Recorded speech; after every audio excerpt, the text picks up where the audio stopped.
శ్రీ మాత్రే నమః. ఈరోజు శ్రావణ మంగళవారం మొదటి వారం కదండి.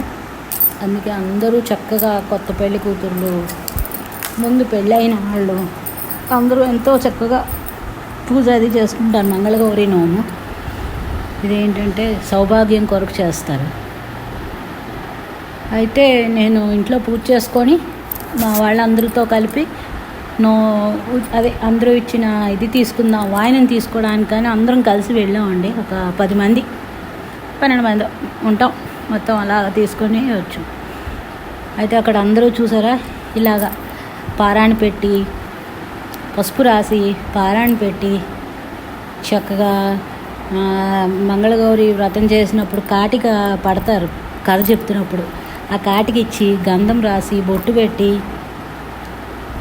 అన్నీ చేసి అక్షింతలు ఇచ్చి శనగలు, జాకెట్ ముక్క, పసుపు, కుంకుమ, అరటిపళ్ళు, ఆ జ్యోతులు అన్నీ కలిపి వాయనంగా ఇస్తారు. అయితే మొదటి సంవత్సరం 5 సంవత్సరాలు చేయాలి మంగళగౌరి వ్రతం. మొదటి సంవత్సరం 5 జ్యోతులు, రెండో సంవత్సరం 10, మూడో సంవత్సరం 15, నాలుగో సంవత్సరం 20, 5, 25. లాస్ట్కి ఎవరైనా వివాహంలోని కొత్త పెళ్లి కూతురికి అరిసెలు అవి ఇచ్చి ఉద్యాపన కంప్లీట్ చేయాలి.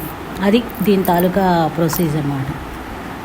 ఇవన్నీ తీసుకొని మా ఇంటికి వచ్చేసరికల్లా మా ఇంట్లోని మా అమ్మాయిలు ఇద్దరు, ఒక అమ్మాయికి పెళ్ళి కాలేదు, చిన్నపిల్ల కూడా చేసింది.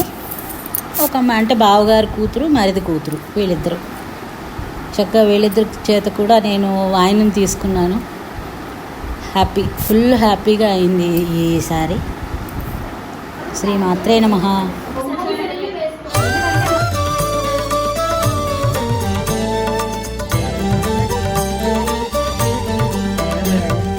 వై కురు మంగళమంబుజవాసిని